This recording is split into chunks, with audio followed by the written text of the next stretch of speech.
আসসালামু আলাইকুম প্রিয় ভাই বোনেরা, আপনারা সবাই ভালো আছেন? আলহামদুলিল্লাহ, আমিও ভালো আছি। বাড়িতে মেহমান আছে, তাদের জন্য সকালবেলায় পিঠা বানিয়ে নিলাম এবং অন্যান্য গরুর মাংস রান্না করলাম আর অন্যান্য রান্নাও একসাথে করে নিলাম, কারণ আজকে একটু কাজ আছে, ধানের কাজ। এতদিন তো মানুষের দেখাইছি ধান নেই, আজকে আমাদের কাজ। ধান আসছে, ভিডিওতে তো দেখাইছিলাম যে ধান কাটা হয়েছে, এখন সবগুলো ধান একসাথে নিয়ে আইসা ধান মাড়াই করা হবে, মলন পাড়ানো হবে। তার জন্য সব রান্না আজকে একসাথে করে নিলাম, সারাদিনের রান্না। সারাদিন শুধু এই কাজই করব। সকাল সকাল রান্না বসাই দিয়েছি, তার জন্য আর তরকারি কুটি নাই, রান্না বসাইয়া তারপরে রান্না করতেছি আর তরকারিগুলো কুটে নিচ্ছি। সব কাজ গুছিয়ে আরেকটা কাজে গেলে তাহলে এত একটা টেনশন থাকে না।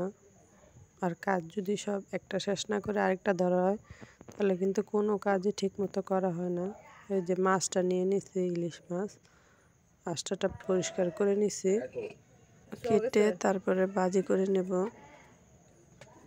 ভুনা করব। কেটে নিতেছি তরকারি আর ওখান দিয়ে রান্নাও করতেছি। মনে তাড়াহুড়ো করে কাজ করতে হয়। রান্নাটা শেষ হলে চলে যাব ধান ছড়াই দিতে।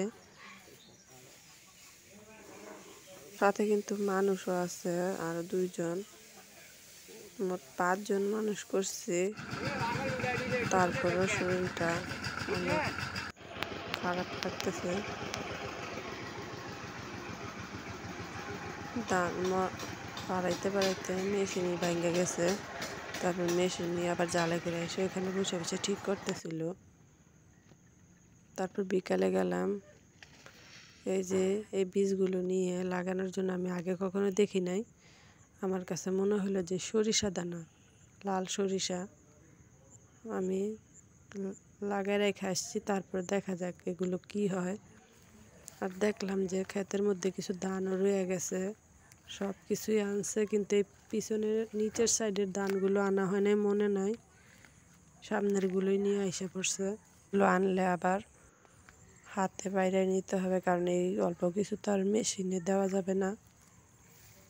তারপর চলে আসলাম, দানাগুলো ফেলে বাড়িতে এসে দেখি শরীরটা ভালো লাগতেছিল না, তার জন্য ক্যাপুচিনো না কি আমি আগে কখনো খাই নাই, দুধ দিয়ে বানায় খাইলাম। দেখলাম যে না, মজাই লাগলো। তারপর একটু শরীরটা দেখি যে না, ভালোই লাগতেছিল।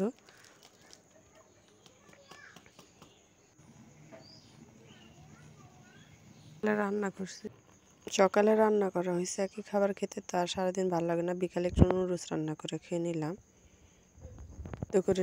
তারপরে পেঁয়াজ সব কেটে নিচ্ছি। এখন শুধু রান্নাটা করে নেব, রান্না করতে আর বেশি সময় লাগবে না।